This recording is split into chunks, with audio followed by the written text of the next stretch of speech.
Bom dia, irmãos! Como hoje é um domingo antes do Dia das Crianças e como nós não estamos com as crianças reunidas na igreja, a gente decidiu cantar agora de manhã, no culto da manhã com vocês, duas musiquinhas para as crianças que em casa a gente espera que vocês cantem bem alegres e bem animados também. E quem não é criança mais, canta junto, porque eu tenho certeza que toda a igreja ia estar cantando aqui se nós estivéssemos todos reunidos aqui. Então vamos cantar uma música para as crianças agora.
Irmãos, graça e paz, que Deus abençoe mais uma vez as nossas vidas nesta reflexão da palavra do Senhor. Eu tenho falado várias vezes, feito alguns resumos das mensagens aí nas cartas do apóstolo João, e hoje provavelmente seja a última mensagem nessas cartas, e é João versículo 11, a terceira carta de João, versículo 11. Lá não tem capítulo, é um capítulo só, tá? Então, terceira João, versículo 11. A terceira epístola de João, ao contrário da segunda, que foi dirigida a uma igreja, esta terceira epístola tem como destinatário um homem chamado Gaio. E o versículo bíblico que eu quero ler, como base da mensagem, o versículo 11 diz o seguinte: Amado, não imites o mal, mas o bem. Quem faz o bem é de Deus, mas quem faz o mal não tem visto a Deus. Gaio era um homem que provavelmente tinha uma vida financeira estável.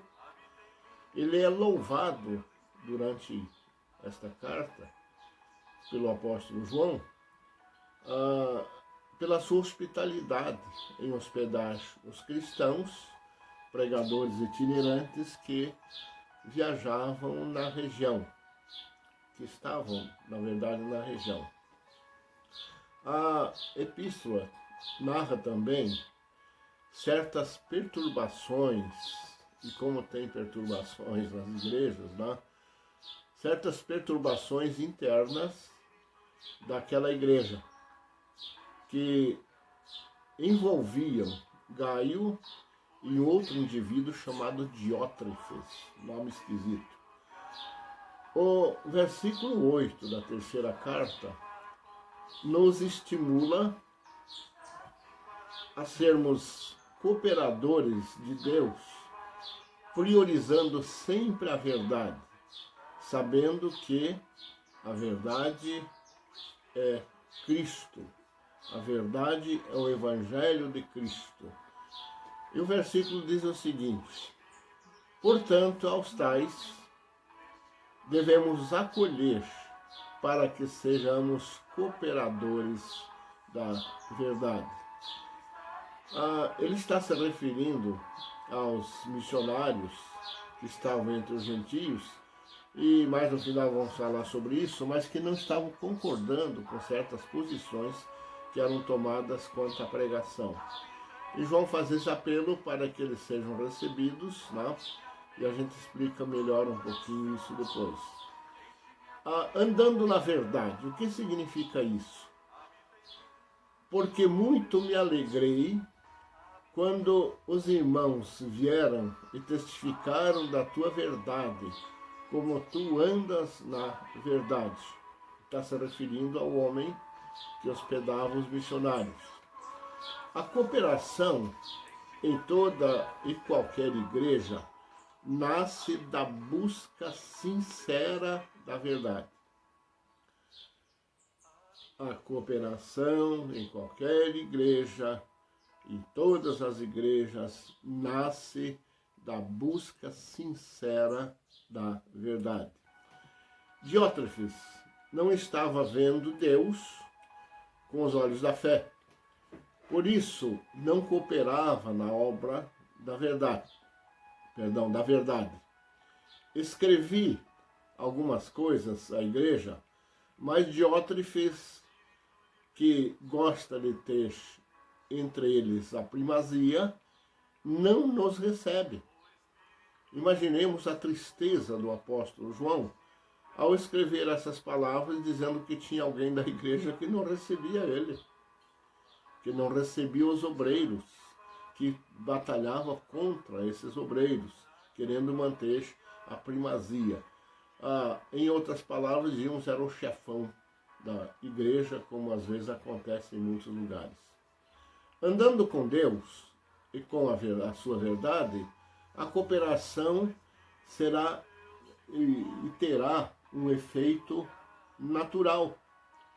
Diótrefes não estava vendo Deus com os olhos da fé, já falamos sobre isso, e por isso ele batalhava contra os missionários, contra o próprio apóstolo João. Um outro tópico aqui nesta carta: a alegria é permanente no coração do pastor, foi no coração do apóstolo, quando todos andam na verdade. E ele escreve assim aqui na carta, no verso 4: não tenho maior gozo do que este, de ouvir que os meus filhos andam na verdade. O apóstolo João chamava a igreja de meus filhinhos. Quando os filhos, os membros da igreja, andam na verdade, surge a comunhão e a cooperação na obra. Todos são motivados a trabalhar, a dar algum tempo na realização dessa obra. Eu quero citar aqui duas experiências recentes a esse respeito. Primeiro, a minha experiência na CIB de Coronel Vivida, na PIB de Coronel Vivida, quando estávamos em casa e de repente deu um vendaval, destruiu o salão social da igreja e descobriu a metade do templo. Eu fui avisado. Alguém ligou em altas horas da noite, eu corri lá na igreja, mas chegou tanta gente para ajudar, gente até que eu não conhecia lá da cidade. Mas a igreja nessa época estava em uma comunhão, eu creio que ainda está, em uma comunhão muito estreita com Deus, né? E a cooperação na construção, na reconstrução do salão, cooperação na construção do telhado do templo, foi coisa fabulosa. Até mulheres lá puxando telha, puxando massa e ajudando para que fosse reconstruído. A outra experiência que eu quero citar aconteceu aqui em Matinhos, com a CIB de Matinhos, a nossa gloriosa, querida CIBs, né? Quando estávamos trabalhando na questão da organização, né? Depois, e nesse tempo, simultaneamente, na reforma do ambiente do nosso templo, a cooperação foi imensa. Me surpreendeu um dia que eu cheguei lá, tinha duas mulheres segurando uma corda para levantar massa para os homens que estavam fazendo um piso lá em cima. Tá? Então, irmãos, isso é cooperação. Tá? É cooperação. As igrejas contribuindo com isso, dando essa cooperação, e certamente a cooperação produz comunhão. E quando a igreja está em comunhão, então essa cooperação torna-se uma cooperação muito grande. Não existe por aí os tititis, essas coisas, mas a igreja tem um objetivo de crescer na comunhão com Deus, e crescendo assim, crescem outras coisas também.